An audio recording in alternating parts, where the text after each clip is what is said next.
Jared Tebo here. Going to show you how to drill some Tekno pistons. Getting ready to drill some pistons, some Tekno flat pistons here. Just want to show you guys how I drill my pistons, and maybe this will help you out. Here I'm doing an 8-hole piston. If you buy these Tekno flats, you can see that there's 16 little dimples on there. So depending on the configuration that you're going to do, sometimes using a Sharpie to kind of mark the holes you want to drill helps out.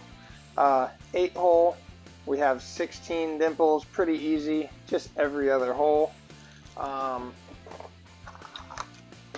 I use a Pilot RC shock drilling kit, which you know, there's different kits out there. They're all pretty much the same, so get yourself a kit like that.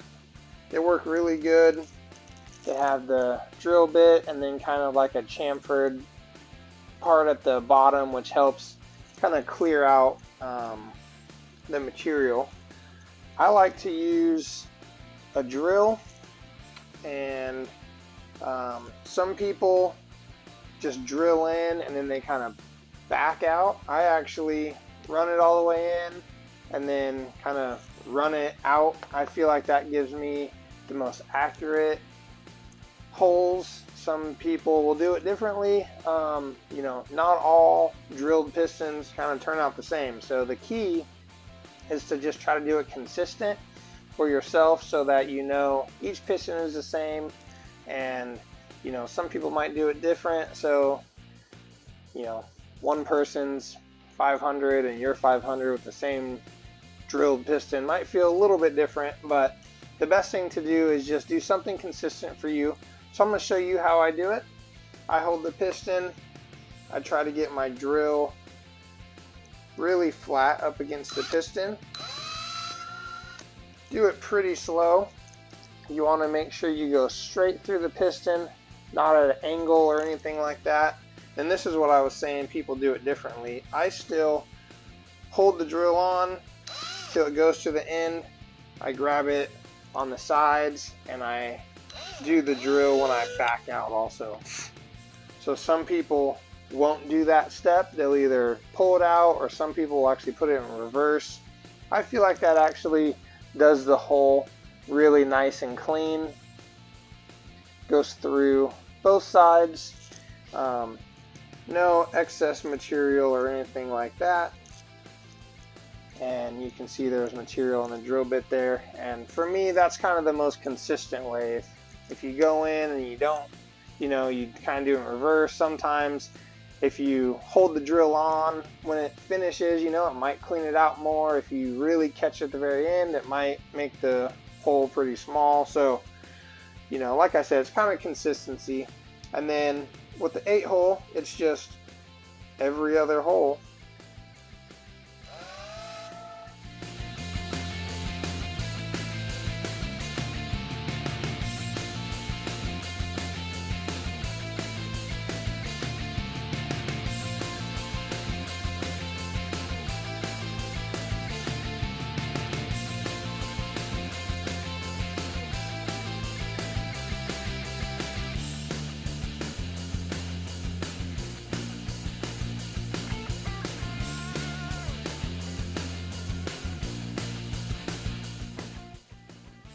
There you go. 8 holes drilled out. Pretty simple. Now I want to show you how I drill a piston if I'm doing like a split piston where I'm doing 2 different sizes. So with this one, it's a 1-2, but 6 holes are 1-2. 2 holes are going to be a bigger 1-3 size. So when I'm doing a piston like that, what I like to do is just drill them all out to 1-2, and then just do my 2 extra 1-3s. So just like I did with the 8 1-3s, I'm just gonna start, go all the way around, and then I'll do the 2 bigger holes at the end.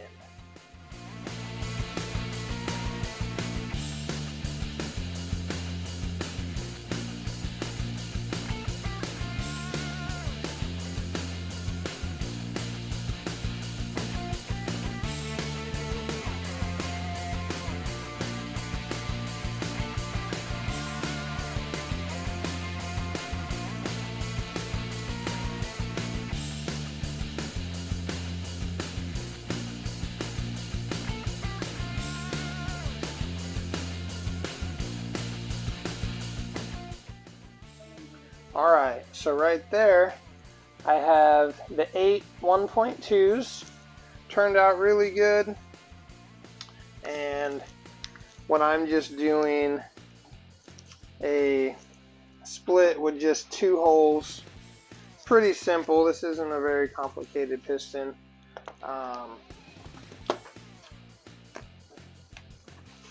But I'll mark the holes. I like to do the splits opposite each other. So I'll just use a Sharpie, kind of mark the holes that are going to be the different size.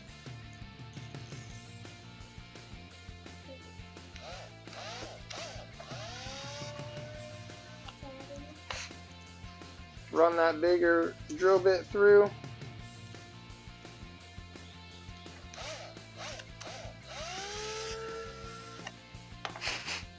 Keep the drill on through and back.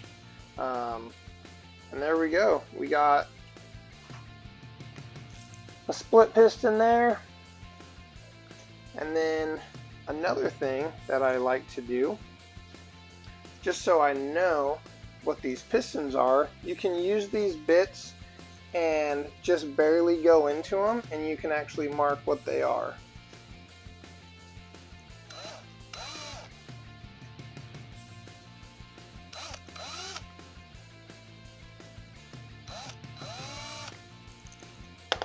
I'll show you what that looks like.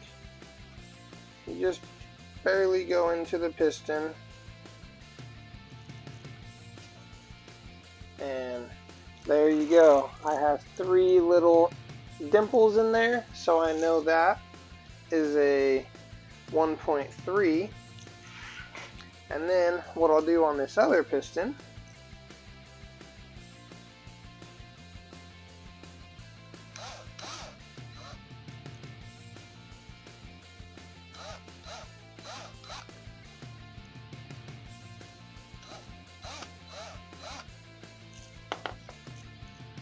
I'll do 3 markings on one side.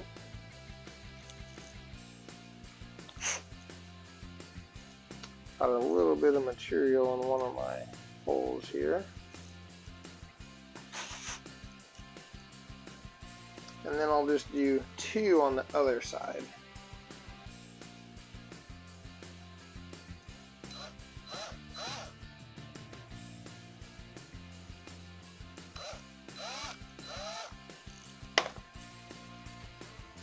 You know, if you're doing a lot of different kind of piston testing, things like that, and you know, you really want to get into that, you want to keep track of what you have going on. So that's a good little tip, so you can keep track of what your pistons are. You know, you just barely go in a little bit and give a little indentation, helps out. I got a little material in this one hole, so I'll use my, make sure I got the right bit here, my 1.2 bit, clean that hole out, and there you go. Drilled my pistons and they're ready to go.